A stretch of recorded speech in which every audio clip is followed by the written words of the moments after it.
Grandioso Pai, que nos dá os seus habitas, Senhor, aqui nos prostramos perante o teu trono de graça, Senhor. Somos necessitados, Senhor, de Ti. Somos nós, pecadores, não há nada de bom em nós, Senhor. Somos pó.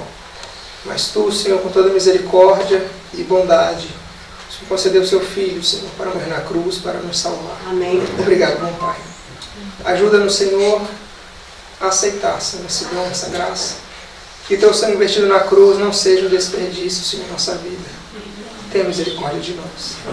Esteja, Pai, com esse sábado. É Teu dia, Senhor. Um presente para cada um aqui. Possamos, Senhor, estar unidos em oração. Que nossos pensamentos sejam elevados às coisas celestiais de hoje. Cuida, Senhor.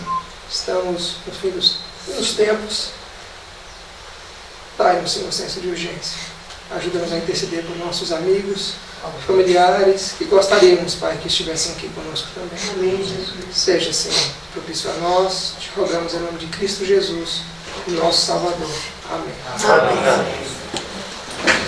Sobre o nosso sumo sacerdote, assentado à direita do Pai, vimos que ele foi constituído herdeiro desse mundo e que ele é ministro de uma superior aliança. Essa palavra aliança, ela significa um pacto, um concerto, no mesmo sentido, um acordo, mas vou usá-la mais no sentido de pacto. Para mim ela é no sentido mais forte, tá? Então, aliança, um pacto, um acordo. E ontem nós começamos a ver que existem promessas de Deus em relação a nós. E uma dessas promessas está Deus colocar a sua lei na nossa mente e coração. E a outra promessa, Deus usar de misericórdia com as nossas iniquidades e Deus esquecer dos nossos pecados.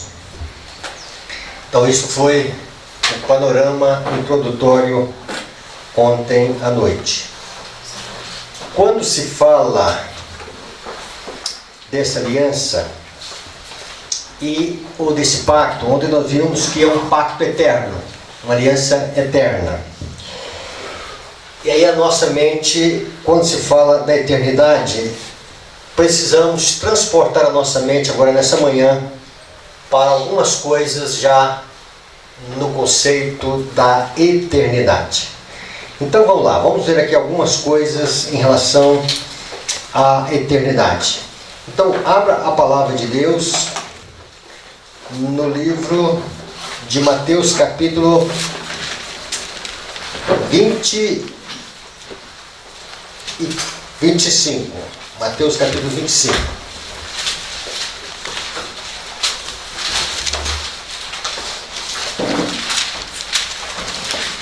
O que Jesus vai falar acerca do reino. Mateus capítulo 25 e o verso 34. Quem não leu ontem, que gostaria de ler hoje? Então dirá o rei aos que estiverem à sua direita: Vinde, benditos de meu Pai, entrai na posse do reino que vos está preparado desde a fundação do mundo. Então veja bem, entrai na posse do reino que está preparado desde a fundação do mundo. Nós poderíamos colocar uma outra palavrinha aí, antes da fundação do mundo. Então, o reino de Deus já é uma realidade para nós antes da fundação do mundo. Antes que fosse criado o homem, antes que fosse, vamos dizer assim, estabelecido o nosso mundo, antes mesmo da queda, Deus já estabeleceu para nós um reino. E esse reino já está preparado desde a fundação do mundo. Todo reino, ele tem uma capital. Qual é a capital do reino de Deus? A Nova Jerusalém. E aí nós vamos lá no livro de Hebreus, no capítulo 11, que Abraão já guardava uma cidade cujo arquiteto é Deus. Tá?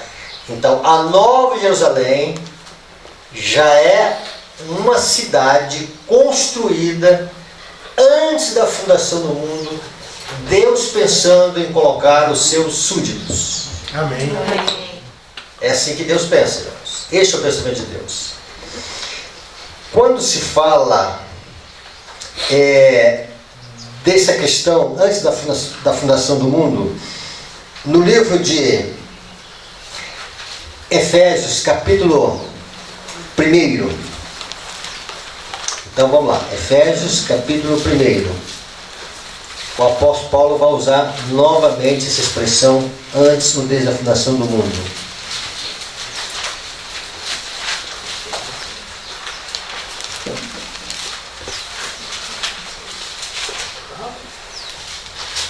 Capítulo 1, o verso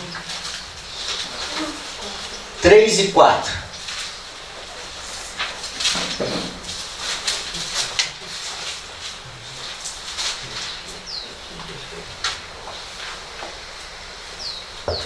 Bendito Deus e Pai de nosso Senhor Jesus Cristo, o qual nos abençoou com todas as bênçãos espirituais nos lugares celestiais em Cristo, como também nos elegeu nele antes da fundação do mundo, para que fôssemos santos e irrepreensíveis diante dele em amor. Então diz aqui que Deus nos escolheu antes da fundação do mundo. Não é isso que está escrito aí? Tá? Antes que o Jorge fosse criado, Deus já tinha em mente me colocar numa nova terra, me colocar num reino restaurado, e eu já fui um escolhido de Deus. Mas pastor, isto não é determinismo, isto não é predestinação, não é esse sentido aqui, tá? O ser humano, ele pode fugir daquilo que Deus colocou, ele pode rejeitar. Tá? Deus deu a liberdade ao ser humano. O que a Bíblia quer dizer é que Deus já preparou tudo para que o caminho nosso fosse o caminho, caso existisse a queda, nós fôssemos restaurados. Este é o pensamento de Deus. Amém. Veja o que nós encontramos no livro do Apocalipse, capítulo 13 e o verso 8. Apocalipse, capítulo 13 e o verso 8. Um outro voluntária, pode ler para nós.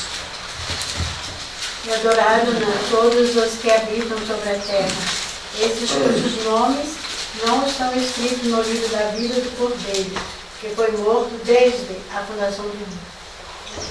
O Cordeiro de Deus não foi morto há uns 2000 anos atrás? Não, desde a fundação do mundo. Aí está dizendo desde a fundação, não seria uma erro de tradução? Então veja bem, Cordeiro de Deus que foi morto antes da fundação do mundo. Então veja bem, quando Adão e Eva desobedeceram a Deus, na desobediência, ao romperam a lealdade com Deus, ali foi sentenciado à morte do Cordeiro. Mas essa morte já estava decidida na eternidade. Então, um Cordeiro que é morto antes da fundação do mundo, um reino que é preparado desde a fundação do mundo, e assim nós somos os eleitos de Deus, escolhidos de Deus, antes da fundação do mundo.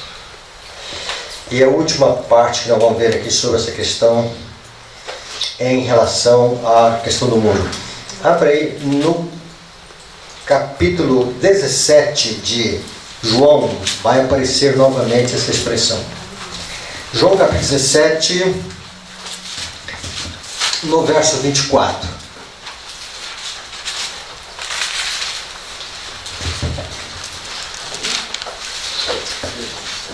O capítulo 24 de João é a última oração que Jesus faz antes do Getsemane. Jesus vai fazer 3 tipos de pedido ao Pai. Ele faz alguns pedidos aqui nessa oração. Quando ele vai para o Getsemane, ele faz um pedido ao Pai. E na cruz ele faz o último pedido ao Pai. Qual que seria o pedido de Getsemane? Pai, se possível, passa de mim esse cálice. Qual que é o último pedido da cruz? Que não seja. Perdoa, porque não sabem o que faz. Consegue visualizar que tudo que Jesus expressou em relação ao Pai era que realmente tudo aquilo que havia sido, vamos dizer assim, decidido na eternidade com o Pai, houvesse uma consumação, e uma consumação em termos de bênçãos para a humanidade. Deus se apresenta como um Deus amoroso em toda a palavra de Deus e em todo o aspecto que Deus trabalha para que nós possamos nos envolver com esse Deus tão amoroso que nós temos. No capítulo 17, verso 24, Jesus vai fazer um pedido ao Pai. Pai, a minha vontade é que onde eu estou, agora vamos transportar esse pensamento de Cristo, aonde que Jesus está? No céu, ok? Está certa a resposta. Mas aonde? No santuário. Então veja bem. Pai, a minha vontade é que onde eu estou, ou seja, no santuário, estejam também comigo os que me deste. Olha aqui, nós vamos entender isso aqui que Jesus está dizendo. Então, algumas coisas que Jesus diz vai se cumprir nos nossos dias. Vamos ver isso aqui, tá? Ao longo desse final de semana. Então, Jesus, por que Jesus quer que os seus filhos estejam com Ele, aonde Ele está? Para que vejam a minha glória que me conferisse, porque me amaste antes da fundação do mundo. Tá? Então, o amor que foi expresso pela humanidade em relação ao Pai, ao Filho, o Filho submetendo num conselho com o Pai para que pudesse salvar a raça humana antes da fundação do mundo. Então, mentalizaram que o Cristo é o Cordeiro que foi morto antes da fundação do mundo, que Deus nos amou e esse amor foi já manifestado antes da fundação do mundo. Com esses conceitos, nós vamos definir aqui essa questão ontem que nós vimos do pacto eterno, ou da aliança eterna, que é a mesma coisa. Quando se fala em aliança na palavra de Deus, há vários tipos de alianças, mas quando se fala da aliança do pacto eterno, não é um pacto entre Deus e o homem. Não é isto. É um pacto entre o Pai e o Filho. O homem nem ainda era um ser criado quando este pacto foi feito. Então o homem não poderia ser, vamos dizer assim, um associado do pacto. Quando se fala de um pacto, um propõe, o outro, vamos dizer assim, vai cumprir aquilo que é proposto. Então, quando se fala de um pacto aqui, um pacto eterno, de uma aliança eterna, vamos memorizar bem isso. Não é uma aliança entre Deus e os homens, ou entre Deus e o homem, mas é uma aliança, é um compromisso mútuo que foi feito entre o Pai e o Filho. Caso o homem pecasse, já havia um pacto, já havia uma aliança de salvar o homem. Esse é o sentido. E alguém pergunta, qual que é então a parte do homem depois que o homem foi criado, depois que o homem cedeu à tentação? O que seria a parte do homem? Então, quando se fala de um pacto, a gente sempre lembra, né? Deus cumpre a parte dele e o ser humano cumpre a parte dele, e ambos cumprindo a parte, aí sim, aí satisfaz o que foi proposto. Vamos ver o que nós encontramos no livro de Gênesis, no capítulo 3.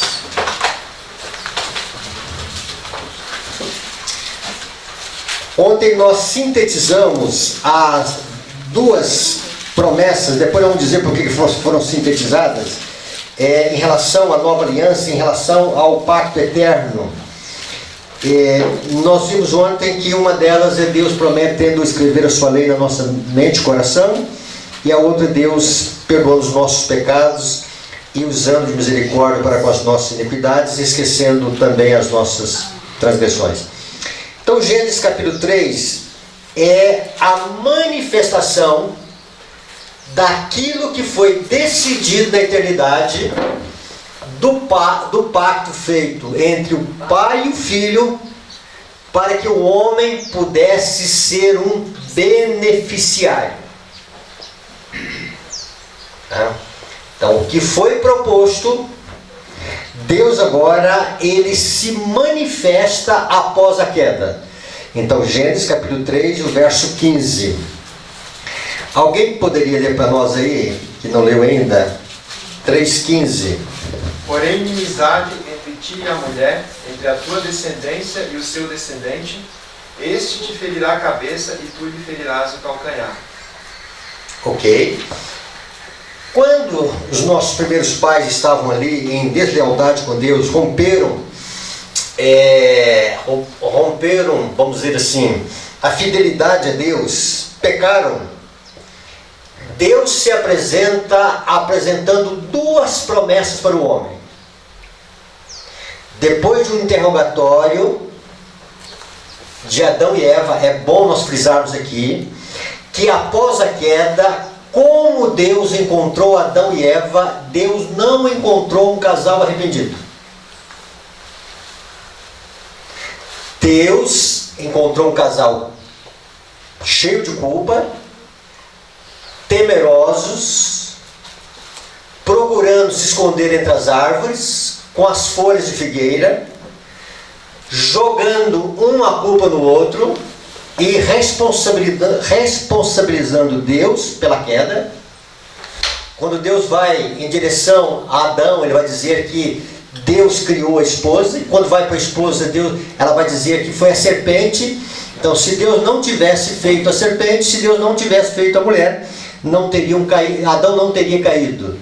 Então foi uma justificação própria, uma justificação de uma maneira de como se defenderem. Então nós encontramos ali no Jardim do Éden a primeira manifestação do eu. Quando se fala pela primeira manifestação do eu, é a primeira tentativa do homem ele se autoproteger. Se bem que essa autoproteção já estava nas folhas de figueira em relação às árvores que eles estavam comendo e eles esconderam. Então Deus se apresenta ao primeiro casal, um Deus amoroso, cheio de bondade, trazendo duas promessas para eles. Quais são as duas promessas? Porém, inimizade.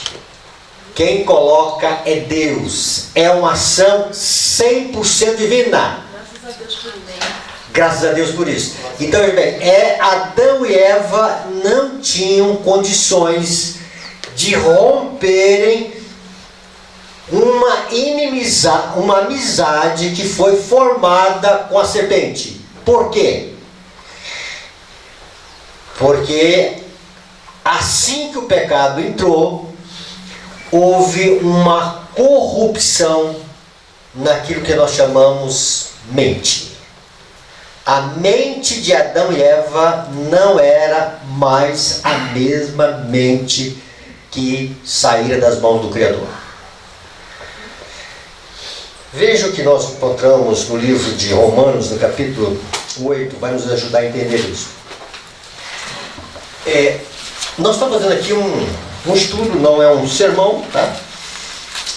Então vamos na medida do possível, não deixar que isso aqui transforme num sermão. E às vezes eu começo a trabalhar na mente, passei a vida inteira pregando e agora Deus está dizendo para mim, vamos estudar. Então Romanos capítulo 8, verso 7. Esse texto é bem conhecido, mas nos ajuda a entender a questão da queda.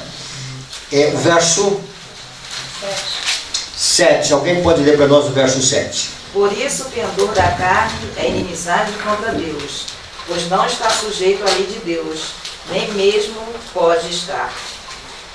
Então, uma realidade não existia mais no coração de Adão e Eva. A lei de Deus não estava mais no coração deles, não estava mais na mente deles. Aquela lei que estava escrita nas tábuas de carne, não estava. Quando a Bíblia fala de carne aqui, está falando da natureza humana destruída do Espírito. Então Paulo ele usa vários sentidos da palavra carne, tá? Aqui nós podemos dizer que no contexto de Romanos 8 é a natureza humana sem ação do Espírito.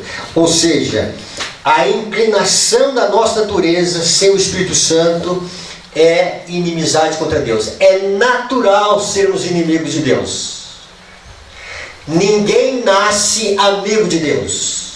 Depois da queda, com exceção de Cristo, ninguém nasceu amigo de Deus. Pastor, tem pessoas nesse mundo que nascem assim, uma natureza tão boa. Sim, mesmo sendo bons, ainda nascem inimigos de Deus. Ok? Por quê? Está dizendo aqui, pois não está sujeito à lei de Deus, nem mesmo pode estar. É uma incapacidade, o ser humano, vamos dizer assim, né, ter uma inclinação para a lei de Deus, se ele já nasce, vamos dizer assim, com a inclinação da carne, que é inimizade contra Deus. Depois do pecado, esta era a condição de Adão e Eva. Aí Deus entra o quê? Adão, vou colocar uma inimizade entre você e a serpente. E aí vem a pergunta agora, que é uma pergunta significativa. Como Deus coloca essa inimizade? Ok? Então, abra aí no livro de Ezequiel, capítulo 36. Ezequiel, capítulo 36.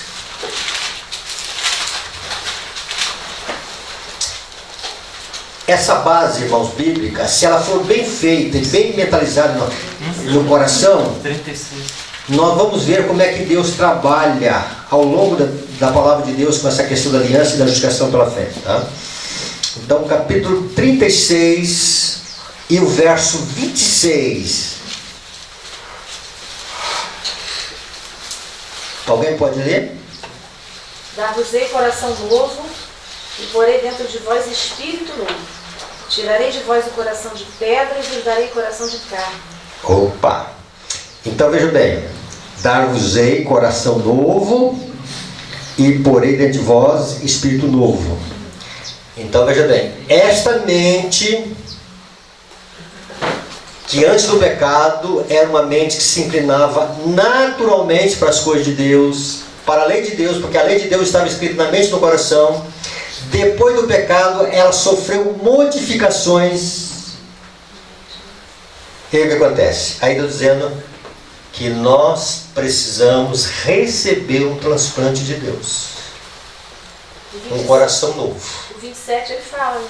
Que é? Porei dentro de vós o meu espírito. Tá isso, vamos, esse verbo vai chegar no verso seguinte, olha, é isso mesmo, tá? Então, esse coração que nós nascemos com ele, essa mente que nós, por natural que nós temos, tá? Nascimento natural, ela precisa sofrer uma cirurgia. Precisa ir na UTI divina e Deus fazer um transplante. Amém. Um coração de pedra para um coração de carne. Tá? Na vida cristã, irmãos, a gente aprende corretamente que que a santificação, a obediência a Deus, ela é contínua em toda a vida, e isso é correto. Mas novo nascimento, mudança de coração, não é obra de uma vida. É obra disso aqui, ó. É um milagre divino, é uma ação divina. Então Deus precisa fazer uma modificação na mente para que nós tenhamos inimizade com a serpente. Mas só isso não resolve. E ela já adiantou o verso seguinte. Então lá o verso seguinte, tá? Pode ler, Márcia. Porei dentro de vós o meu espírito, e farei que andeis nos meus estatutos, guardeis os meus juízos e os observeis. Então, se Deus não mudar o coração, se Deus não colocar o seu Santo Espírito, por que o Espírito Santo? Porque para o cumprimento da lei é necessário o amor.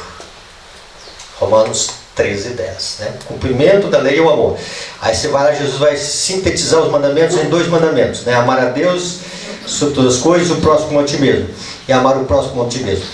Então, amar não é uma possibilidade humana, mas sim fruto de uma intervenção, de uma ação operando internamente no coração do ser humano, capacitando a obediência. Se Deus não despeja amor no coração, então veja bem, o coração é modificado, e junto com a modificação do coração, o Espírito Santo entra colocando ali o amor de Deus. Amém. Para que a gente possa amar a Deus e amar o próximo. Então veja bem, quando isto não acontece, é uma obediência externa. É uma obediência para alcançar o céu. É uma obediência com medo do fogo. É uma obediência por obedecer. Mas quando o amor de Deus é impregnado na alma, gera dentro do nosso ser, vamos dizer assim, um amor a Deus. Amém. É o próximo. Então, dentro desse aspecto, irmãos, o que Deus estava dizendo para Adão e Eva ali no Éden é: Adão e Eva, vou colocar na vida de vocês um coração novo, e o meu espírito vai ser introduzido novamente no coração de vocês. Aí sim, a amizade natural com a serpente seria cortada. Ou seja, o poder do pecado, a ação do pecado, como nos levando à escravidão, seria cumprida. Amém. Então, irmãos, é isto que Deus está inicialmente, do ponto de vista de partida, se manifestando a Adão. Tá? Quando Jesus vai no Novo Testamento para Nicodemos, Nicodemos chega. Nicodemos era uma boa pessoa, tá? Nicodemos não era ruim, não. Nicodemos era um homem generoso. Nicodemos era um homem do Sinédrio. Era fariseu. Era um homem, podemos dizer, um guardião da lei de Deus. E ele quer evidências com Cristo, mais evidências teológicas com Cristo. Ele está entusiasmado com Cristo, porque Cristo faz milagres, que Jesus faz algumas evidências sobrenaturais. E ele diz: Senhor, Tu és mestre. E Deus está com o Senhor, porque ninguém pode fazer tais coisas se Deus não estiver junto. Aí Jesus diz: Nicodemos, você tem que nascer de novo. A doutrina do novo nascimento, irmãos, deveria ser uma doutrina muito estudada entre nós, o povo de Deus. As turbulências que nós temos, vou dizer, do ministério, longe daqui, tá? As turbulências de comissão da igreja é falta de homens e mulheres que nunca experimentaram um novo nascimento. Exato isso, pastor? As turbulências que nós enfrentamos, comissões de igreja, homens e mulheres, defensores da lei de Deus, mas que nunca experimentaram um novo nascimento. Tá? Não sabem por experiência o que é um coração perfeito. O assunto aqui não é casamento, mas é que eu vou puxar aqui só um conceito de casamento para a gente entender, tá? Não estou fazendo aqui uma palestra de casamento, longe de fazer uma palestra de casamento. Se Jesus estivesse hoje sendo pastor das nossas igrejas, um encontro de casais, o que seria o que Jesus iria ministrar aos casais? E aí certa feita perguntaram: Senhor, é lícito, é permitido repudiar a esposa? Aí Jesus vai dar algumas colocações lá. E aí eles vão dizer: Senhor, por que Moisés deu carta de divórcio então? Por causa da dureza do coração de vocês. Por causa da dureza. O que é dureza de coração? Não falta de perdão. Tá, ok. Tá, isso é o efeito. Tá? Mas o que é dureza de coração? Nasceu de novo. Ou eu não existir. Coração de pedra. Coração de pedra. Coração que nunca. Coração natural. Coração carnal. Coração que já veio com o seu nascimento assim, com as suas heranças, tá certo? Ele não sofreu uma modificação divina.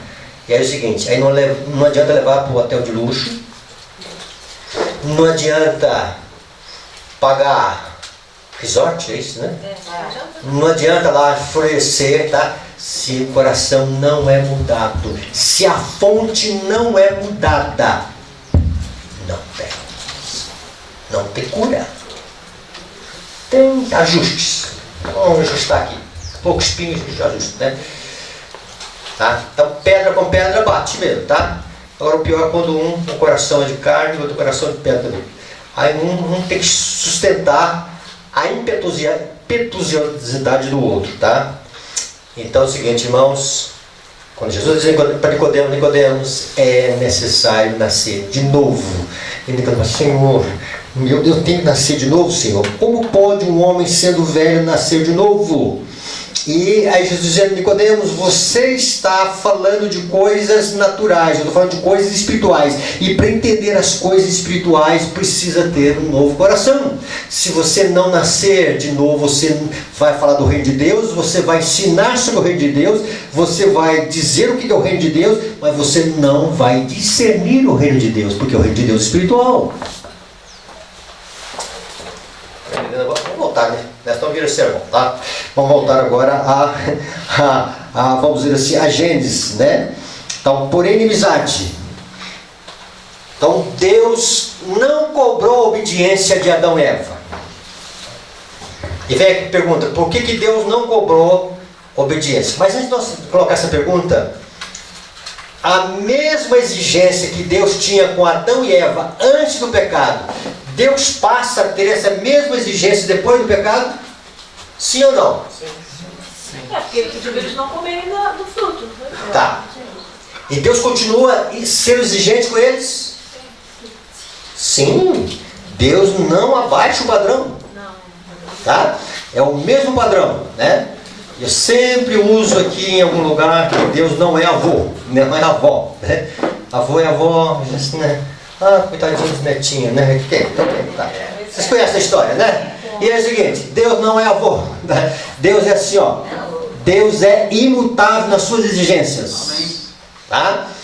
Mas por que a Deus não se apresentou para Adão e Eva pedindo para eles obediência? Já tinham desobedecido. Ok, tinha desobedecido, uma boa resposta, mas não é uma resposta ainda mais, é uma resposta mais completa ainda, tá? Por que Deus não pediu obediência do casal ali? Faz um voto, como o desbravador faz, né? Prometo, como é que é? Prometo ser fiel. Eu acho que é porque primeiro ele precisava mudar a condição deles em relação ao inimigo. Ok, tá certo, só resposta. Então, já bem. Livre-arbítrio, tinha que trocar o coração. Eles não conseguiriam. Eles não tinham condições de obedecer a Deus. Então qualquer promessa que eles fizessem para Deus era vazia. É promessa que você faz assim, escrito na areia, né? Vem um vento, vem um animal, tá? Vem enxurrada, vem qualquer coisa, e assim some a promessa, entendeu? Então é o seguinte, então Deus não deu para eles mandamento. O mandamento já existia. Deus não abaixou o padrão para eles, mas Deus dá condições para eles viverem uma vida de obediência. E essa condição que Deus dá para eles viver é chamado de promessas. O que Adão e Eva deviam fazer agora? Agarrar a promessa. Olha o perigo, irmãos. Nós agarramos na lei. Se nós agarrarmos na promessa, a lei continua. Se nós agarrarmos na lei, e aí nós achamos que nós estamos bem. Vamos entender isso aqui, tá? Isso aqui é o cenário que vai nos ajudar a entender muita coisa aqui dentro desse contexto. Vamos lá. E aí Deus está dizendo para eles uma outra coisa. Adão, vai vir um descendente. Ele vai sofrer uma ferida no calcanhar, mas ele vai esmagar a serpente. Ele vai ser vitorioso. Então Adão agora deveria concentrar todo o seu pensamento em cima dessas duas promessas. Esse descendente que viria, e na vinda desse descendente viria a morte de Cristo, que seria uma morte substitutiva à sentença que recairia sobre, aliás, recaiu sobre o homem. Então, Adão, virá um Salvador, virá um Redentor. Ele vai assumir a natureza humana. Ele vai vir da sua descendência. Ele vai encarnar. Ele vai para a cruz. Ele vai morrer. Então, confie nessa promessa. Então, irmãos, isto é a história do pacto que foi estabelecido na eternidade, e agora entra como deveria ser a atitude de Adão e Eva em relação à proposta do pacto que foi manifestado ali para eles em forma de duas promessas. Qual deveria ser a atitude agora de Adão e Eva? Fé. Fé. Em outras palavras, Senhor, eu quero o presente que o Senhor está me dando. Eu quero essa dádiva da salvação. Eu quero, Senhor, essas duas promessas na minha vida. Deus já chega assim com o contrato, que quando eu mudei muito, né? Uma das dificuldades era a questão do contrato, quando estava tudo assim pronto do contrato, né? E que tinha só que assinar o contrato, para mim era uma alegria, né? E aí Deus dizendo assim, Adão, assina aqui, que você aceita tudo que foi proposto para você aqui. Mas Senhor, eu não tenho que fazer nada. Eu não tenho que te obedecer, Senhor. Aceita, Adão. Aceita. Mas Senhor, eu não tenho que fazer alguma coisa. Adão, assina aqui, Adão. Assina. Só tem que assinar. Mas Senhor, eu não tenho que ser obediente. Adão, você não tem condições de me obedecer. Não adianta você fazer promessas que vai me obedecer, você não vai me obedecer. Aceita o que eu estou propondo para você. E aí, irmãos, tá? Mais adiante, quando Deus vai lá providenciar pele de animais, tá? Para que fossem realmente as vestes de Adão e Eva, ali vejo certamente ele se arrependeu e ele entendeu. Preciso de um Salvador. Preciso de um Redentor. Não tem como eu voltar ao Éden.